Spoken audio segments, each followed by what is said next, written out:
Hola a todos y a todas, bienvenidos a nuestro podcast Estamos de pie por la inclusión. Hoy conversaremos sobre cómo la educación diferencial se conecta con la historia y la política educativa de Chile.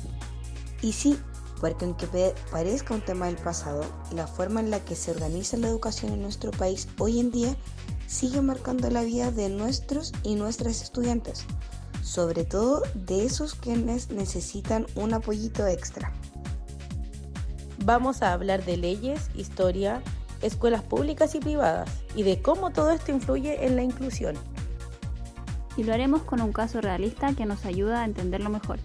Así que quédense con nosotras. Les queremos contar la historia de Tomás. Tomás es un niño de 10 años que estudia en un colegio particular subvencionado. Tomás tiene dificultad específica del aprendizaje, que en sus siglas es DEA. Y está teniendo bastantes dificultades para leer y escribir. Su profesora se da cuenta de que Tomás no está avanzando al ritmo de sus compañeros y empieza a preocuparse. Le cuesta seguir las clases, se frustra y ya no quiere participar. Exacto lo que dice Josefa. Es más, el colegio igual está dividido en dos. Algunos profesores creen que lo mejor sería derivar a Tomás a una escuela especial, mientras que otros piensan que debiera quedarse e integrarse en el colegio. Pero no saben cómo ayudarlo, ese es el problema. Además, la directora dice que el colegio no tiene recursos para contratar más especialistas y empiezan a aparecer tensiones entre las familias que tienen miedo de que baje la calidad del colegio y siga estudiantes con más necesidades. Y es aquí, chicas, donde surge la gran pregunta. ¿Qué derechos aquí tiene Tomás? ¿Qué dice la ley sobre su inclusión? Y además, ¿cómo influyen las decisiones políticas e históricas en todo esto? Para entender lo que vive Tomás, es clave mirar hacia atrás. Por ejemplo, durante el gobierno de la Unidad Popular entre 1970 y 1973, había una fuerte idea de que la educación debía ser pública, gratuita y al servicio de todo el pueblo.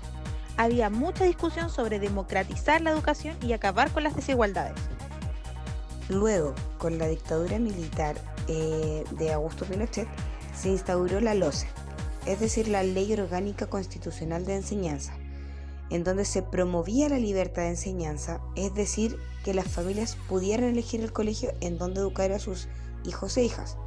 Pero en la práctica, eso generó más diferencias, porque no todos podían pagar colegios privados o particular subvencionados de una mejor calidad educativa.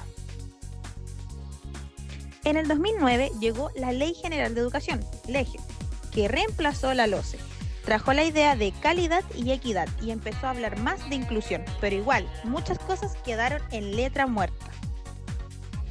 Y es aquí en donde entran conceptos como la élite y la contrahegemonía, porque históricamente la educación siempre ha sido controlada por los sectores económicos que buscan mantener sus privilegios. Mientras tanto, surgen movimientos que luchan por cambiar estas estructuras, para que la educación de verdad sea un derecho y no un negocio. Esto tiene todo que ver con Tomás, porque su derecho a la educación choca con las lógicas del mercado que siguen existiendo en el sistema educativo chileno, sobre todo entre los colegios públicos, privados y subvencionados. Para entender mejor, invitamos a Valentina, especialista en educación diferencial. Bienvenida, Vale. Hola, muchas gracias. Qué importante es hablar de estos temas hoy en día.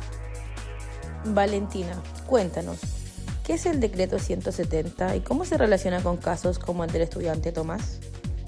El decreto 170 es una normativa chilena que regula cómo se evalúan y se diagnostican las necesidades educativas especiales, más conocidas como las NEE. Gracias a este decreto, un estudiante como Tomás puede ser identificado oficialmente como estudiante con DEA, discapacidad específica del aprendizaje, y eso obliga al colegio a hacer adecuaciones curriculares y a recibir el apoyo profesional si es que él lo requiere. Además, permite que el colegio reciba subvención especial para poder atenderlo. Entonces, Vale, ¿Tomás tiene derecho a seguir en su mismo colegio? Absolutamente. La idea es que pueda quedarse en su escuela regular, siempre que se hagan los ajustes necesarios para que aprenda como sus compañeros. Esto se llama educación inclusiva, lo que hoy en día está tan de moda, ¿cierto? Y está basada en el derecho a la educación para todas y todos los estudiantes. Muchas gracias, Vale. Queda todo muy claro. Muy cierto todo lo que comentó Valentina. Ahora, nos gustaría conversar entre todas. Vamos, chicas. La gran pregunta. ¿Creen que en Chile hoy existe realmente el derecho a la educación para estudiantes como es, en este caso, el caso de Tomás? Mira, la verdad es que yo creo que en papel sí, porque todos sabemos que el papel aguanta mucho, pero en la práctica la verdad es que no siempre, porque a pesar de que existen leyes como la LGE o el decreto 170, aún muchos colegios siguen priorizando el modelo academicista, es decir, el resultado académico de los estudiantes, y temen incluir a chicos con necesidades educativas especiales pensando que esto los puede perjudicar en su nivel académico. Y eso está ligado a la idea de libertad de enseñanza, que históricamente ha sido usada por las élites para mantener sus proyectos educativos privados y diferenciados. La libertad de enseñanza, en vez de democratizar la educación, a veces ha servido para perpetuar las desigualdades. Completamente de acuerdo. Además, muchas familias no conocen bien sus derechos, entonces cuando un colegio les dice que supuestamente no tienen recursos o que quizás es mejor que se cambien a una escuela especial, ellos se sienten como obligados a tener que aceptar estas decisiones. Y es ahí donde entra la contrahegemonía. Como dice Walsh, la educación también puede ser un espacio para luchar contra estas estructuras.